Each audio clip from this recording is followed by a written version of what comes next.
Hello everyone, it's Kuda and I'm back with another video. In this video, I'll be talking about triangles, and this video is included in our Euclidean geometry playlist. So let's get straight into it. I'm going to start off by defining the term triangles. So a triangle is a three-sided polygon, and if you recall, a polygon is a shape that has three or more sides. So if we say a triangle is a shape or a polygon that has three sides, we are going to say that AB is a one side, BC is another side, and AC is also another side. Triangles can be classified according to sides, so equilateral, isosceles, and scalene triangles. Triangles can also be classified according to angles: acute angled, obtuse angled, and right angled triangle. I'm going to get into detail just in a minute. We use the notation, so if I'm asked to write triangle ABC in short form, it will be a small triangle A, B, C next to it, so the vertices of the triangle. So that's how you write triangle ABC in short without writing the whole word triangle or triangles. Then we get to the angles of a triangle. So if we have triangle ABC and angle B is X, so whatever X degrees, A is Y degrees, and C is Z degrees. If we add X plus Y plus Z, it should always give us 180 degrees, because all angles in a triangle should add up and always add up to 180 degrees. So the sum of angles in a triangle add up to 180 degrees. So if we have a triangle and we are told that this angle here is 70, this angle here is 30, they ask us what this angle is, we'll have to say 70 plus 30 is 100, right? 100 plus X gives us 180. So what would X be for us to add 70 plus X plus 30 to give us 180? So this is how you'd actually go about solving this problem. So you'd say 30 plus 70 plus the X that we don't know is equals to 180 degrees. Why? Sum of angles in a triangle add up to 180, but you just say sum of angles in triangle, or the symbol of triangle. Then you solve for X, so X will be 80 degrees if you make 80 subject of the formula. So our X will be 80 degrees, because if we say 80, or if you say 70 plus 30 is 100, 100 plus 80 is 180, which makes it valid because all angles in a triangle always add up to 180 degrees. Then we get lines. So if you see that a line, for instance, we have line BF, so let me use straight line, so BF and line GF perhaps. If this line has one line on it and this line also has one line on it, it means they're equal to each other because they have the number of lines on it. So if you put a straight line on a line, in this case we have one straight line on this line and another straight line on this line. That means this line here, AB, is equals to line BF. And if this line has two lines here and this line also has two lines here, then that means they're equal also in length. But if this line has two lines and this one has one, that means they are not equal to each other. So let's have a look at our triangle ABC again. So if this line, if AB has a line in it, a small short line, and this one also has a line in it, that means AB is equal, so a line AB is equal to line BC in length. So if this is 5 centimeters, this is also 5 centimeters. If we are told, or we are given a sketch like this and we are told to name the equal sides, AC will be equal to CB because AC has one number of line, so only one line, and BC also has one line. And as you can see, AB has two lines. That means it's not equal to any of this. So they have to have an identical number of lines in it to make them equal to each other in length. So that is it for triangles. all kinds of triangles have the following properties. Now let's look at the classification. So we have our first triangle is a scaling triangle. That triangle is a triangle that has all sides and angles different. So for example, if we have triangle BIH, this angle here, angle B will be different to angle H and will be different to angle H. So all the angles are different. All the sides are also different from each other. So this line HI would be, if it's 5, then this one would be another value, and this one would be different in length from all the other lines. So all the lines or the sides of the triangle and all the angles of the triangle are different. Then we get an isosceles triangle. So for example, let's draw another triangle to better understand the concept. So let's say we have triangle AH and I. So AH and I. An isosceles triangle is a triangle that has two sides equal in length. So as you can see, I've marked them equal by putting one line in line AI and another line, so one line in HI.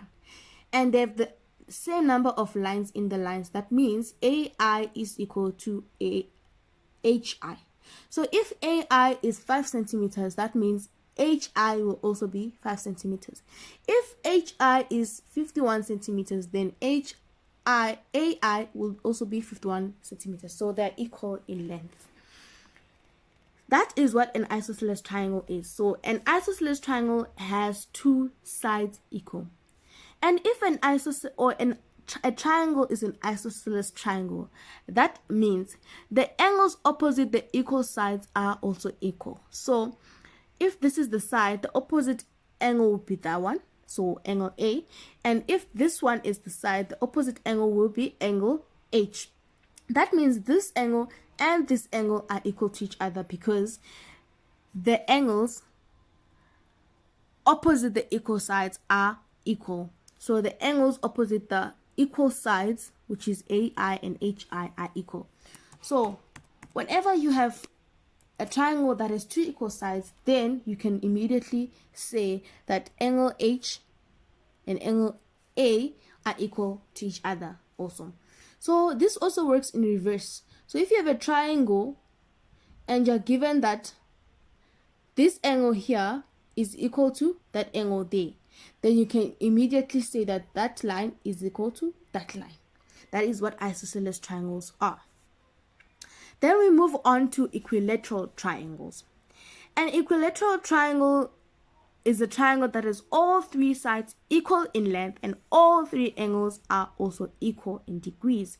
So let's draw an equilateral triangle real quick. Well, it has to look equal. So as you can hear by the word equilateral, the first part meaning so equal. So everything is equal. All the angles and all the sides are equal to each other. So this is how it would look. So if this line is equal to that line, then this one is also equal to the other two lines. So let's say we have A, H, B. And so if all the sides are equal, then all the angles are also equal.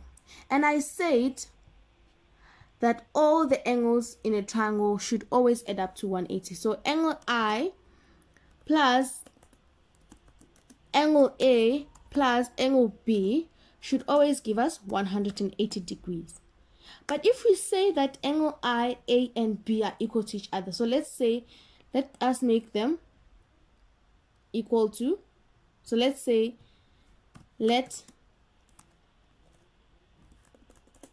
because angle I is equal to angle A is equal to angle B, let us make them all equals to x. So if we substitute x in I, A, and B, it's going to be x, which is 3x's equals 180. And if you add all the x's, is 3x is equals to 180. X is equals to 60 degrees. So I've just proven why we can say angle AI and B will be equal to each other, or will be 60 degrees, because if we say 60 plus 60 is 120, 120 plus 60 will give us 360.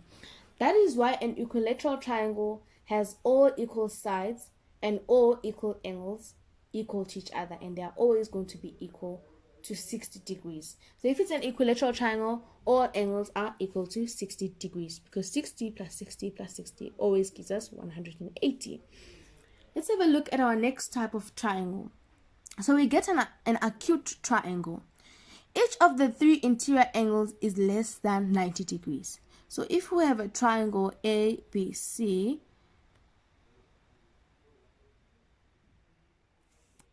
the definition here says each of the three interior angles is less than 90 degrees. So you will have a triangle ACI, and this triangle, all the angles here, so angle A will be between 0, so bigger than 0 but less than 90, but it never gets to 90 degrees. And in angle C, it will be the same condition, and in angle I, it will be the same condition. So an acute angle triangle, all angles in that triangle are less than 90 degrees. So they are either 55 degrees, 45 degrees, 33 degrees, 15 degrees, 2 degrees, but never above 90 and never 90 degrees. Then we get an obtuse angle. One interior angle is greater than 90 degrees. So all the other angles are less than 90 degrees. So we have this. So from looking at this, we can see that this one will be less than, so this angle here will be greater than 0 but less than 90 degrees. This one will also be greater than 0, but it will never get to 90 degrees. But this angle here will be more than 90 degrees. So this angle here is more than 90 degrees, and only one angle is greater than 90 degrees. All the other angles would be less than 90 degrees. So yes, all triangles that have two angles that are less than 90 degrees but one angle greater than 90 degrees is called an obtuse triangle, or an obtuse angle triangle. Then we get our last type of triangle, which is a right angle triangle. So a right angle triangle is any triangle that has a 90 degrees. And we know that a triangle can never have 290 degrees in it, because if this is 90 degrees and this is 90 degrees, then this one has to be 0, and that's impossible, because if this is 90 degrees and that's 90 degrees, that's already 180 degrees. And I say that a triangle's angles always add up to 180. So this angle plus this angle plus this angle, so 3 angles should give you 180 degrees. So it does not make sense to have 290 degrees in an angle. Then what will be the third, or what will be the value of the third triangle? So a triangle can only have 190 degree, and so as soon as you spot a 90 degree in a triangle, then that triangle is a right angle triangle, because it has a 90 degrees.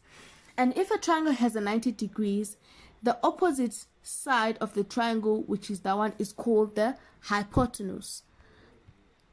So let me just write that for spelling purposes. Hypotenuse.